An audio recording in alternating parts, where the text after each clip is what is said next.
Hey, good morning guys, Dr. Shook here.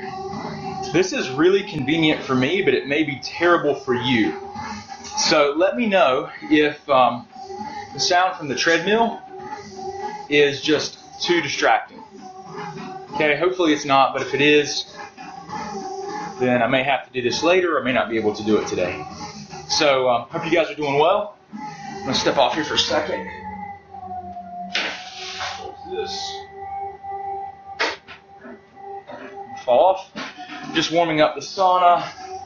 Guys, if this is too distracting, if this is too noisy, the treadmill, let me know. We might have to do this another time.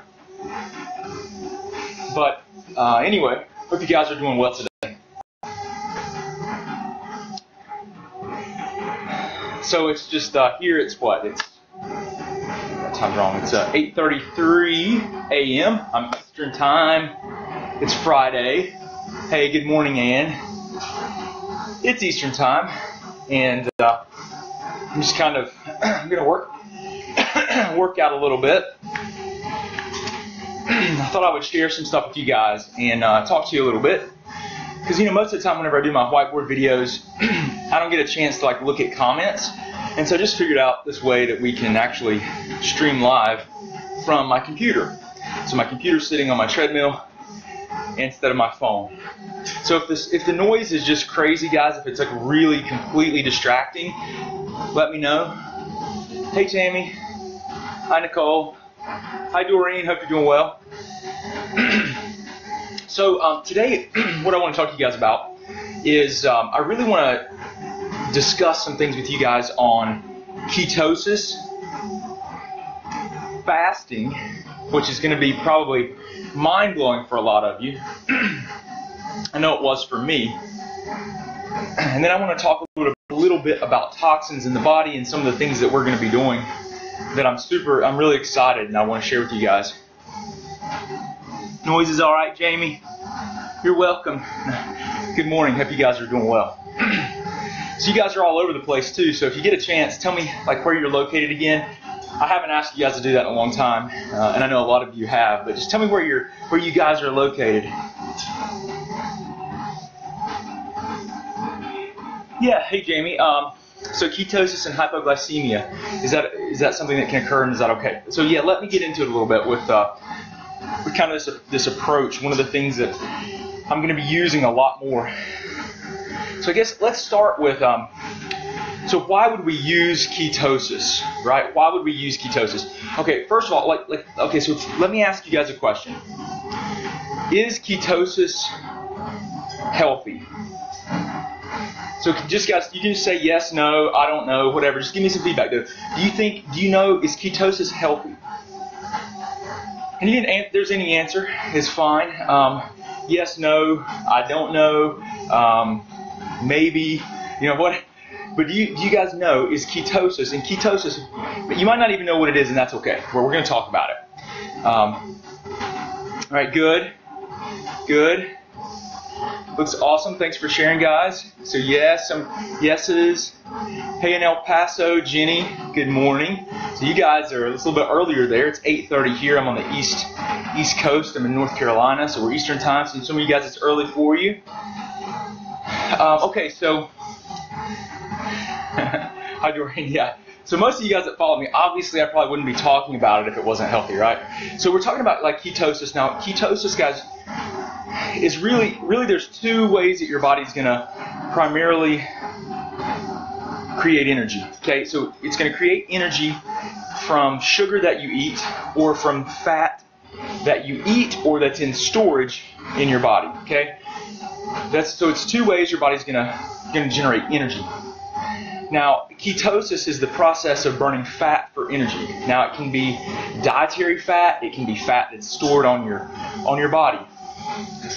So, it is a normal part of human physiology for your body to be in ketosis. It is absolutely 100% normal. Your body's designed to go into ketosis. I'm not talking about ketoacidosis, which is a medical condition. These are different things, okay? But ketosis is absolutely a normal physiological process that we need to utilize to be healthy. we need to utilize ketosis to be healthy. See, most of the people in the world today, especially in industrialized countries that have an abundance of food, like the United States is the best example, we have this abundance of food and carbohydrates, sugars, okay? We have such an abundance that we never ever stop burning sugar for energy. So remember, two ways to primarily produce energy: sugar production and then fat, burning fat for energy. So burn sugar for energy, burn fat for energy, okay? Burning fat for energy is ketosis, okay? So we never shift our metabolism from burning sugar for energy to burning fat for energy. Many of us never do that. Some of us do, right? Because people are, they experimented, but the majority of people never put pressure, we'll use the term metabolic pressure. They never force their body to adapt. And so there's a lot of benefit in that adaptation. But so ketosis, burning fat for energy, is something that we should utilize. Now let's think about why. Let's talk about why. So first of all, it's a very effective way to burn body fat. Okay, it's a very effective way to lose weight for a lot of people. So going into ketosis and burning fat for energy, usually it starts with someone eating like a low carbohydrate diet, right? High fat diet, moderate protein, low carbohydrates. Okay? And they do that for a period of time, a few weeks. After they do that for a few weeks, they become what we call fat adapted. They're ketones, which is what we measure. The ketones, when you're in ketosis, the ketones are what your body uses to produce energy, right? So the ketones, when they rise to above a level, I believe it's 0.5. I think the units are millimolars. I'll have to look at it. Haven't really paid that close of attention, but you can get ketone meters that will measure these ketones in your blood. The ketones are what your brain and the cells of your body use to produce energy. Okay, so when you get into ketosis, these ketones rise. Okay, and your body does not need sugar to drive your physiological processes anymore. You're now fat adapted. Okay, so a lot of people can start a ketogenic diet, get into ketosis, and then guess what? Then you start utilizing, this is what I believe you should do. And this is, again, I'm not giving you guys to know, we're talking. This is not like a direct medical advice to you, right? You need to work with someone if you're doing these things to make sure that you don't have a medical condition that contraindicates this, that's a reason not to do it. But guys, I'm telling you, for a lot of people, this is absolutely safe and needed. So once you get fat adapted and you're burning fat for energy, then what? Then you can do fasting. And everything that you thought about fasting, I'm telling you, is wrong. Everything. People think, oh, if I fast, so we're talking about not eating food, right? So you can fast, or you can do intermittent fasting. Like today, this entire week I've been doing intermittent fasting, where I go and I narrow my window of eating to 6 hours. Okay? So I think I ate at 12 yesterday, or 1 or 2, and then I ate again at like 7. So I ate between like 1 p.m. and 7 p.m. And then the rest of the time I fasted. I didn't have any food. Maybe I had water. Maybe I had some coffee with, so it was modified with a little bit of oil in it, or butter, or heavy cream, but no sugars. And so my ketones are high. Now my body's burning fat for energy. Okay? So that gap of time, that window of time when I'm eating, guess what? My body doesn't have fat that I'm ingesting, so it taps into my fat stores and just burns my fat very easily. And it's a simple transition because I'm already in ketosis, because I was eating food that got me into ketosis. And then when you stop eating, your body taps straight into your fat stores and burns your fat for energy. Guys, everything that you think about fat, about ketosis, or about fasting, I'm telling you is wrong. It's wrong. There's research that shows it. So for example, myth number 1 is, if I fast, my body's going to eat on my muscle and I'll get really small and weak. Wrong. Studies were done. I think the longest one was on about a 30-day fast. The guy went on a water fast for 30 days, and people are like, oh, you can't live doing that. Yes, you can. Absolutely, yes, you can. Your body was designed to do this. Designed. See, we don't even know what the true human experience is. What is our body really supposed to be doing? We have all this modern stuff that has us so disconnected from the reality of how we are supposed to interact with our Earth as a species. We have no idea what it's like to be we just know what it's like to be modern. And that's what's making us sick. So the longest fast, let me just say this, the longest fast, 382 days. The guy did nothing but water and a multivitamin. His electrolytes didn't come out of balance. He didn't lose muscle mass. Now this guy was obese, so he had thousands of calories of fat on his body that he tapped into during this fast. And guess what? There was a 30-day fast that was done. Okay, so one of the studies was he did a 30-day fast. And I think I'm crazy, but I promise you, show me the research that says I'm wrong. Show it to me, because I'll show you the research that says I'm right. So there was a guy that did a 31-day fast. 31 days, a month, right? They did a DEXA scan, which looks at all of the tissues of the body. So it measures the lean tissue, the bone, the muscle, the fat. He did a DEXA scan, whole body. Started his fast, because everyone said, you can't do that. You'll lose muscle mass. All these things will happen. You'll get weak. It'll shut, this is the biggest one, and I know you guys are thinking, it'll shut your metabolism down. No, it didn't. He went on a fast. 30 days later, he had lost like 20 or 30 pounds. They did another DEXA scan. No loss of lean tissue. All of his muscle that was there before was there after. But his fat was gone. Because you see, the body does this naturally. The body's designed to do this. So guess what happened when they looked at his hormones? His growth hormone, which is a hormone that will produce muscle, preserve muscle. Some people call it the anti-aging hormone.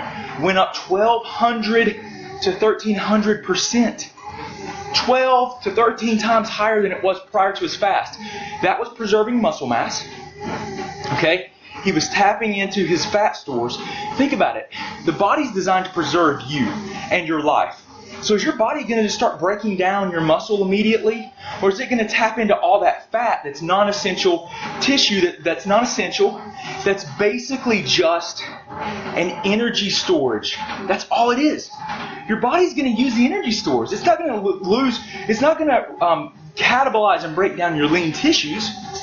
It's going to take the energy stores first, guys. I'm telling you right now that ketosis. Now listen, guys, I'm not advocating that you're not eating at all. I'm not advocating that you stay in ketosis forever. I'm actually advocating what we believe is more congruent with the true human experience. What are humans intended to do? Vary our diet. That's right. You wonder why 99% of diets fail? Why people can't stay with them? It's because we're not meant to be on a static diet. We're not. We were never our body and the way that we've interacted with this earth was never to be on a static diet of, we know the high carb, low fat thing never worked in the 80s, and that's why we have so much disease now. The high fat thing works, and ketosis works, but people can't maintain it. And then if you go to social events and you want to partake in something with someone, you're like, oh my God, I'm on this restricted diet, I can't do it. You feel pressure, your hosts feel pressured.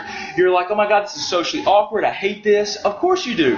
Of course. I get it, So we're not designed to eat the same thing. So now where are we? In today's day and time, we're on you eat 3 meals a day, 3 snacks a day. Mainly, we talk like paleo-esque kind of diets, meat, fat, vegetables, moderate fruit.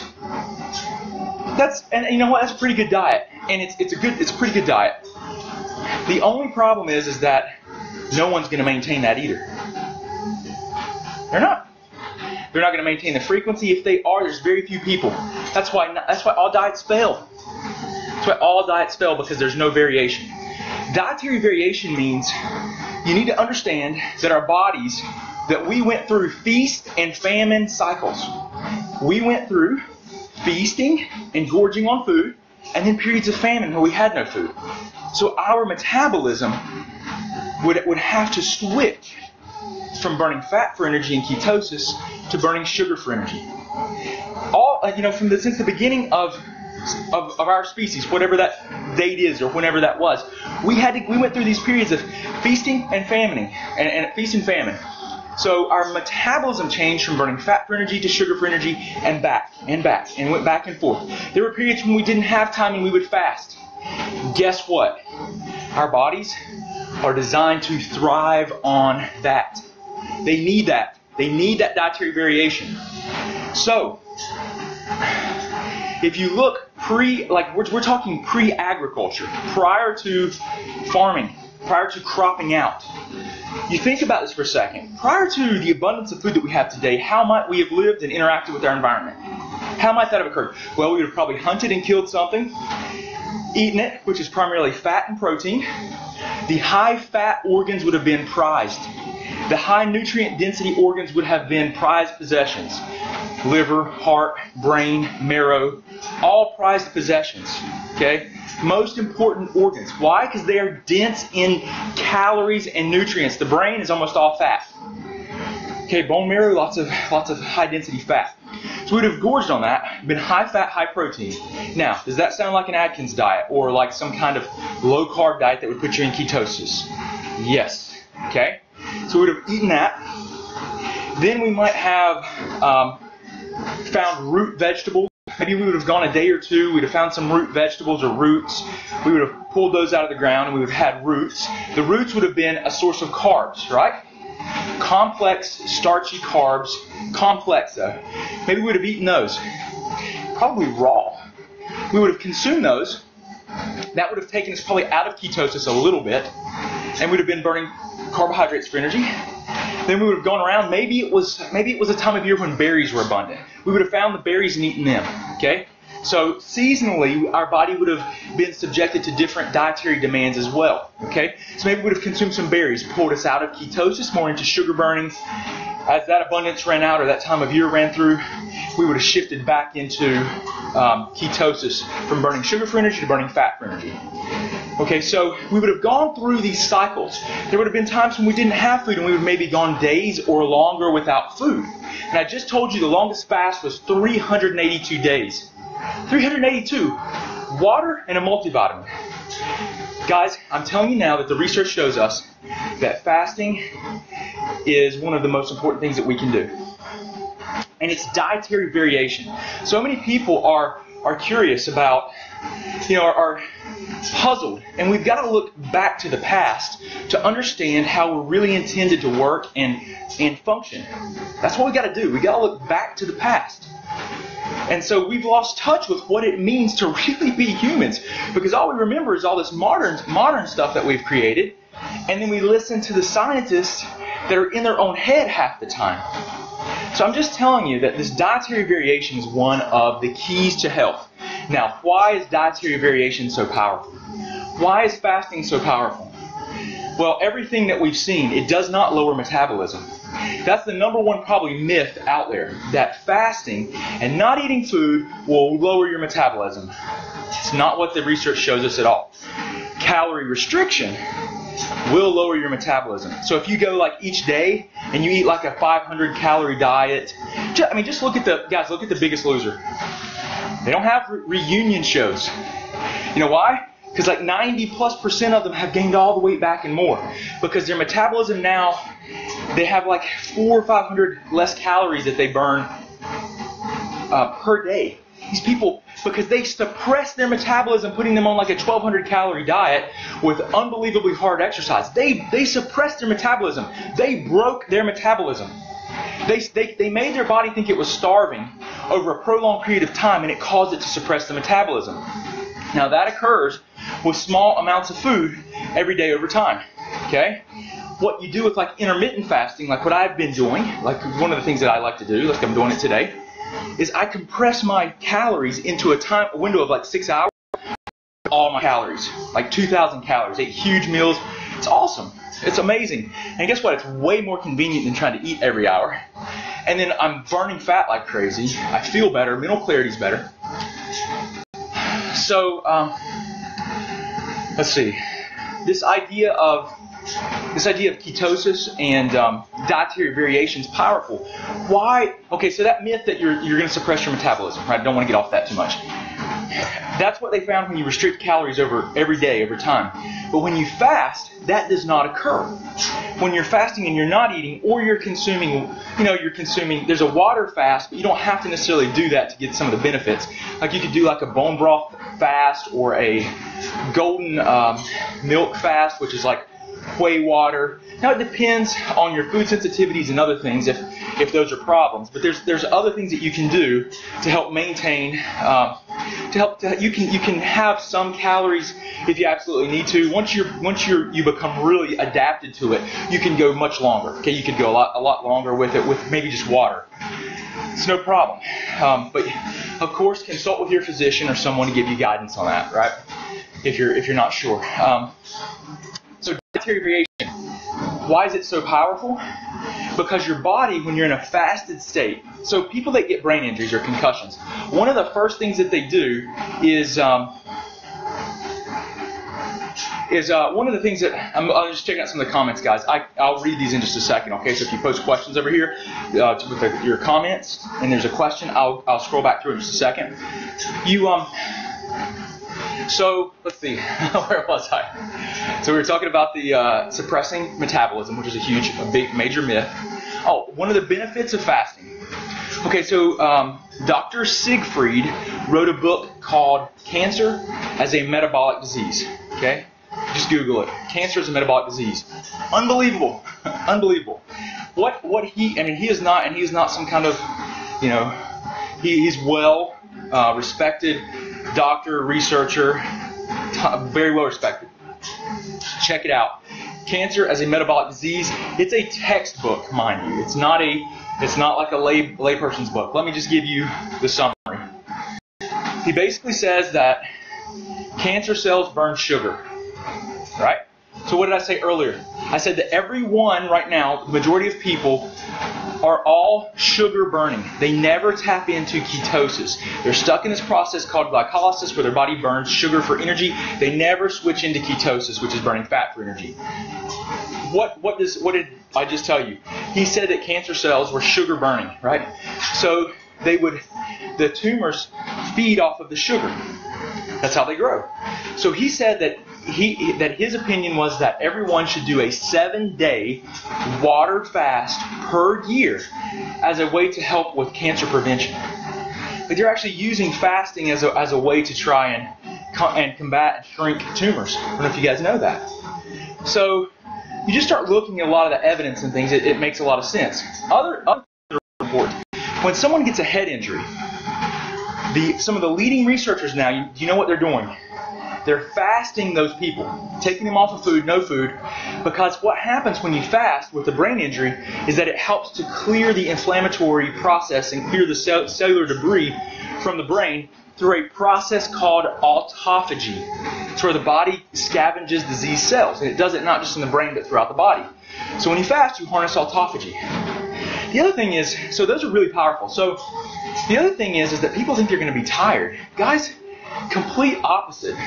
For me, if you do it right, if you get into ketosis, then you get into fat burning by eating like a low-carb diet, high fat. You get into ketosis, and then you start not eating. Your body just switches right into burning your fat for energy. Now, if you're not in ketosis and you're still a sugar-burning metabolism, your cells are not fat adapted, which takes 2 to 3 weeks, meaning they're not good at burning fat yet for energy. And you just try to switch, and you're not gonna feel good. You might not do well at all. That's where you're gonna have more hypoglycemia and issues like that. If you get really fat adapted, going without food is not a problem because you just switch right into burning fat for energy, the stored fat on your body. And how many calories of fat do you think you have in storage on your body? Let me tell you something. You have 2,000 calories of sugar in your body, typically, before you deplete it. Okay? That's the refrigerator. Okay? 2,000 calories in the refrigerator. Easy to access. Open it up, you get it out, and you got it. Right? How many calories do you have in the freezer? That's your fat. It's harder to get at. It's harder to get out. How many calories do you think you got? The average American has 60 to 80,000 fat calories in their body, which is more An analogy would be that's more like in the freezer. Okay, it's harder to get to. You don't even go in the freezer until you've used everything in the refrigerator. So the refrigerator is like your sugar in your body. Once you deplete that, then you're going to go, okay, I got to go to the freezer. You go to the freezer and you open that up, and then you start using the stuff from the freezer. That's your body fat. Okay, 60 to 80,000 calories. Do the math here for me, okay? Average person, just think about this, right? You can even think about this, just write it down. The average person has, say, 60 to 80,000 calories of fat on their body. Okay, you just put that number in your head, write it down. Average daily calorie expenditure, 2,500 calories, about 2,000, 2,500. Okay, so if you didn't eat a thing, you had 60,000 or 80,000 calories stored here in fat, didn't eat a thing, but you were fat adapted, your body was burning fat for energy. How many days could you live? All you do is divide those numbers by the 2,000 or 2,500. It's a long time, guys. That's why the longest fast recorded, 382 days with nothing but water and a multivitamin, with no detriment. I'm telling you, everything that you thought is just not true. It's not true. It's not true. Growth hormone goes up to preserve muscle mass. You don't lose it. Energy levels go up. You know why energy levels go up? Because ketones, which is what you burn when you're in a fat adapted state, burn really clean. You need less oxygen. It's like an analogy that I heard was burning sugar is like burning wood in a wood stove. A lot of smoke, right? Burning ketones is like burning natural gas. The flame burns really clean. Okay? Requires less oxygen. Your body's your body loves it when you get into that state. Your brain, one of the best things for brain fog is to utilize that type of dietary approach. That's why, it's a really powerful tool, guys. I'm just telling you, and it's something that you're designed to do. And if you're not doing it, I think you're promoting disease process. Varying the diet. So not a steady diet, right? It's just more congruent with how we were intended to function. And a lot of the research and things that are being done show us that that's the case. So, let's see. Someone posted a comment. I saw it kind of going by. Aaron said, hey, what do you think about exogenous ketones? She mentions prove it. Actually, we don't know enough about them, really. There's still some controversy. Anything that you take externally that your body makes, like ketones, there's always a feedback system in the body, okay? When ketone levels go up, the brain monitors and knows that ketone levels go up. And it's going to trigger the brain to decrease some of its activities and adapt some of the things that it does to adapt with higher ketones. It's just like when we talk about the thyroid. When thyroid hormone levels go up, the brain listens and decreases the amount of TSH that's produced. It's a feedback loop. They're everywhere in the body. That's how the body works. One thing goes up, the brain adjusts and adapts, and it keeps balance, right? We can call it homeostasis. That's the balance. Everything is homeostatic. There's always a homeostatic balance in the body. So my concern is that taking the exogenous ketones, and I'm going to tell you, I actually have some. I've used them, and we don't really know enough about them to know, like, long term, if you use them on a long term basis, if they're going to be a problem. The way that I could see it possibly being beneficial is not long term use, but using them when you're in that state of trying to go from burning sugar to burning fat. So you're trying to get into ketosis when you're starting to eat the high carb diet, that you could use them on a low level to raise ketone levels as you're trying to get into ketosis, and it makes you feel a lot better. Because when your ketones are high, you usually have very good mental clarity. But they are expensive. Aaron said, hey, there's an expensive, fad, the thing that's come out right now. Yeah, it is. I think there's some utility in it, but we don't really know. We don't know how it's disrupting feedback systems. That's my only concern, is that it could be disrupting a feedback system in the body. That's why I do measure my ketones. Like this morning, I measured ketones. I was at 1.5. which is awesome. If you're above 0.5, you're really in ketosis. My blood sugar was at 75. And now typically that's lower, first morning blood sugar is lower than I want some people than where I want some people to be. But it's when you're burning ketones for energy, it's different than if you're in a sugar burning state. And I'm always assuming that people are pretty much in a sugar burning state when I'm working with them, because we're not trying to put them into ketosis, for the most part. But the webinar that I'm getting ready to do, it's going to be still probably another 2 weeks, is going to talk a lot about this, and I'm going to share with you guys something that we're going to start doing with people. We're going to take a group of 30 people through a program where we're going to introduce them to these strategies and focus on detoxification of the body, which is a huge problem that I want to talk about too. It's another huge issue. So, okay, before I transition into toxins, we've talked about ketosis. We've talked about fasting a bit. Okay, fasting. I'm gonna look at some questions, and then let's talk about toxins. Guys, you need to seriously, like in the description of this live stream, there's a link you can go to. You should go there if you want to know more about this. If you want to know about, like, there's a program we're only taking 30 people through. Like, I'm going to tell you guys, like, so I work with people all over the place. I've been very fortunate to, people need help. People need help. We've had a lot of people that have contacted us just through my teaching, and they contact us, and it's been unbelievable. I never thought that it would happen, that this would happen. But a lot of people have contacted us for help, and what I realized was I just thought I could just see people, like I just see, if someone needs help, I'll just see the one person at a time. There's no need for any kind of, I give people direction, and then they're going to kind of take and do with it what they will.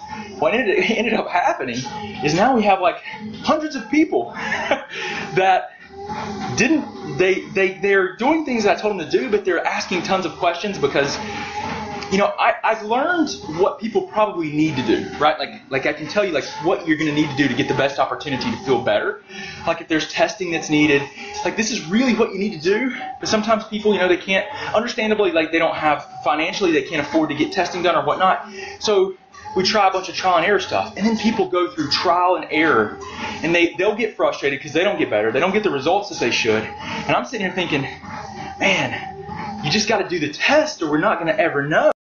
And then they become frustrated because now they're in this position where they're like, and then what happens to me is it spreads me so thin. It's unbelievable. So I'm going to tell you what I decided I have to do just for my own sanity and to really help people get as good as they can, and just try to be as, because I've just come to this realization there's no way I can do this. For every hour I spend 2 hours outside. So if I see 4 people, that's 12 hours in a day. I have no time, and I have kids and a family, and I'm not going to do that. So we're taking 30 people. I'm only going to be working with a small group of people every month. And so what's happened is that there's no way that we're going to be able to, I'm not going to work with people on like this per visit basis. I'm going to help people figure out what's going on, and I'm going to give them recommendations, and they either do that or I'm not going to be able to work with them because it'll spread me too thin. And I'm going to try to give them every bit of information that I can to help them, like I always do. But I'm not going to be doing like follow-ups and things because I have to limit my exposure and my time, or I'm never going to have time for my family, and that's not acceptable to me. I will not accept that. That's not. So that's why I'm teaching you guys. Like today's my day. I do a lot of administrative stuff and whatever. So I'm teaching you guys. This is how I'm going to help a lot of you people that can't do things. And I'm going to start also trying to say, okay, how can I do this in a group so it's not like, realistically, $3,000, $5,000, $7,000 for people to get a lot of testing and everything that they really need. And I know that's not feasible for so many people. So that's why I'm going to teach. That's why we're going to take people through in groups, small groups, and I'm going to help people, as much as I can for free. But I have my limitations too, and anyway. So let's answer some questions, and we've talked about ketosis, fasting, and we're going to get into the health of the cells of your body, and especially talking about toxins, which are unbelievably huge problems. So I'm going to look at some of the comments here, guys. Okay, guys, tell me where you're from too, if you haven't yet. At the very beginning, I asked you guys to do that because it's pretty cool. Hey, Australia, off to bed. Hope you have a good night's sleep, Pauline. Okay, so Julie Mueller says, hey, how long can you do a ketogenic diet and stay healthy? It's hard to say, right? It's not something that should be maintained forever. I don't think any diet should be maintained forever. Isn't that interesting? You know, because you're taught and you hear in the media and you hear from the traditional approach to health that you need to eat. Now the conventional wisdom is 3 times a day. Six meals a day, pretty much. Fruits, vegetables, meats, no processed food, no sugar. That's pretty much, I think, the cutting edge right now. It's the reality of it. And you think about this, what was conventional wisdom 30 years ago? High carb, right? 1980s. High carb, low fat, everybody became obese. Now we have skyrocketing rates of diabetes, where 1 in every 2 Americans is going to have diabetes, cancer, heart disease, brain degenerative conditions like Alzheimer's, dementia, Parkinson's, not to mention autoimmunity has exploded. Then the ketogenic diets came in, and people did better with that, but it wasn't sustainable because the key is dietary variation. Going in and out of ketosis, going through phases of feasting and famine. Doesn't have to be a true famine, you just fast, which feels amazing if you do it right. So that's a tough question to answer, Julie, because I don't think you should stay in it forever.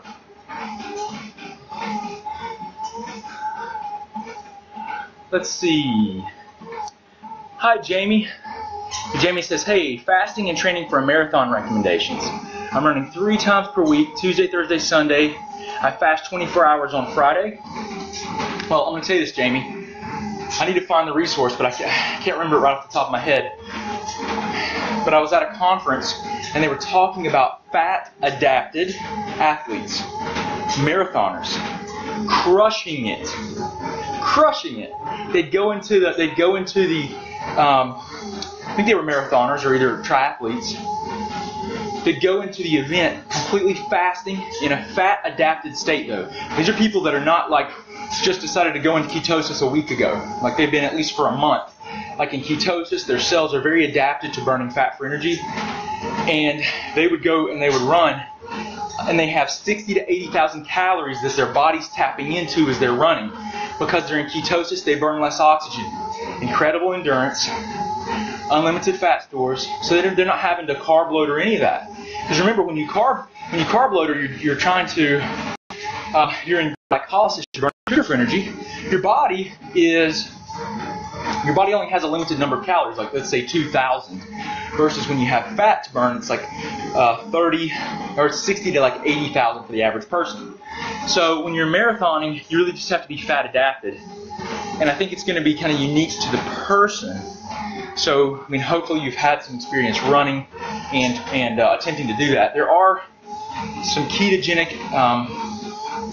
groups on Facebook that are for athletes. You can get some more information. Because if I had more specific information I could give you at this time, I would. I need to gather some more resources. So maybe try like a Facebook ketogenically adapted athlete site, okay, or group, to get like more specifics, because you can probably find someone that's actually doing exactly what you are and that has some experience with it. Okay.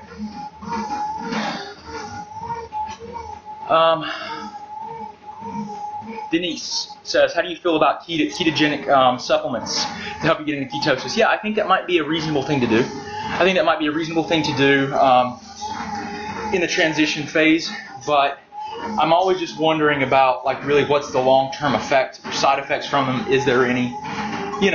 Oftentimes less is more, guys. We just have to be honest with ourselves here. We can work with the body, but the more intervention that we make, the more that we're disrupting or changing the physiology in it and the body's natural adaptation, which is, I don't think it's ever a good thing, because we don't understand the body well enough to do those things and tinker and toy with it. Now, I'm going to say this, okay? The ketones, I've used them, and I've actually have some to help me get into ketosis, because I never thought about some of these things before I bought them. Now I've got them and I've used them to help me get into ketosis, like when I was transitioning. I was kind of more curious than I really needed them. And I use them. And I mean, I think I can tell a difference with my mental clarity and stuff as I'm transitioning. But now that I'm in ketosis, I mean, I don't usually take them most days. So, I don't know. I don't know.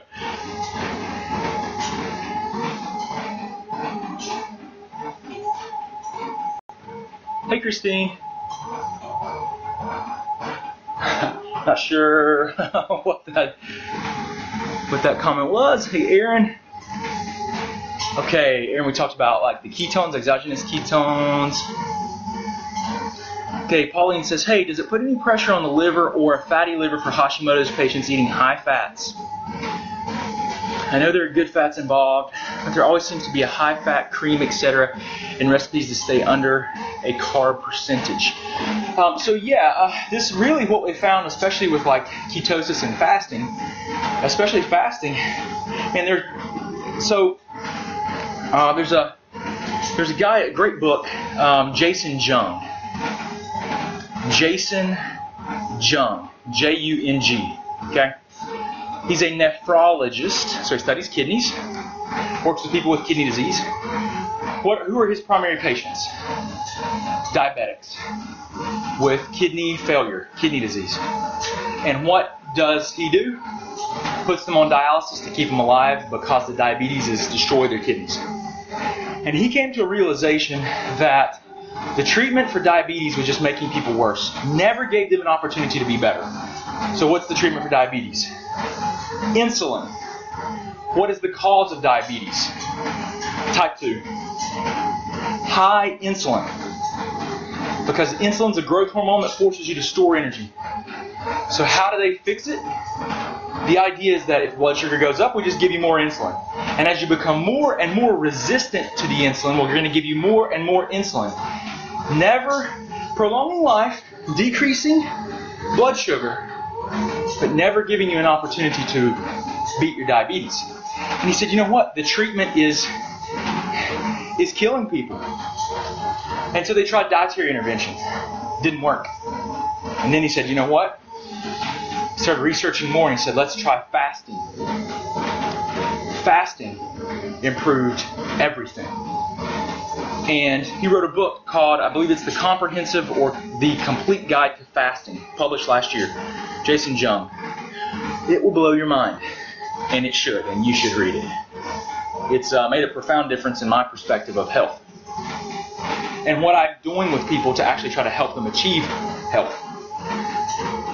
So, they saw fatty livers improve, is what I want to say, Pauline. So, yeah, for sure. Now, there's a right and wrong way to do it. There are contraindications or reasons that you might not want to do ketogenic diets. There are certain medical conditions. So, yeah, there are some things, but most people they're going to be able to do it. So, we'll talk more about that in like the program and stuff that I get into. So let's see.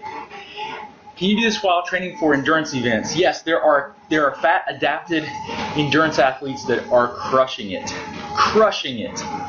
primarily because they are able to tap into their fat for energy, so they don't have to consume carbs while they're performing, running, whatever they're doing. And ketones burn, and your body uses them. It doesn't require as much oxygen, so you don't breathe as hard. You're more efficient.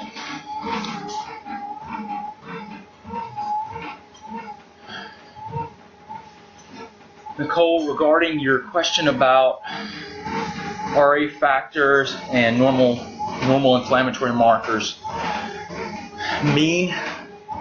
I'm not sure. Sometimes infections and other things can cause false negatives for some of those tests. I'd have to look into it more, so I'm sorry I can't answer that more specifically. Julie says, hey, is it a good idea to do ketosis, then go carb cycling on heavy workout days? It depends on what your goals are. But yeah, if you're trying to build muscle, then varying your diet, so maybe you stay in ketosis in the morning, You eat high protein nuts for breakfast. An hour later, you go do a resistance training workout. After you've just worked out very, very vigorously, you could use carbohydrates to fuel your muscles. Just get glycogen packed back in there. You're going to be able to have more anabolic gains. You're going to build more muscle that way. You definitely are, but there are some trade-offs. I mean, when you look at longevity and like lifespan, people that consume less calories, they have less oxidative stress and they live longer. In mouse studies, like mice studies, I should say, mice studies, they showed that when they had a restricted diet, the mice lived longer. They extended their life. And the leading theory behind that is that they just have less oxidative stress or inflammatory stress that causes damage to their cells and their metabolism. So yeah, carb cycling on heavy workout days definitely could be a way to vary your diet as well. The question becomes, can you get back into ketosis, right? Can your body actually switch back into burning fat for energy? Or are you going to completely shut that down? I mean, it's so you might need to experiment with it. There's going to be things that are more unique to you. But yeah, it depends on what your goals are for sure. Yeah, that's not an unreasonable thing to do. And I struggle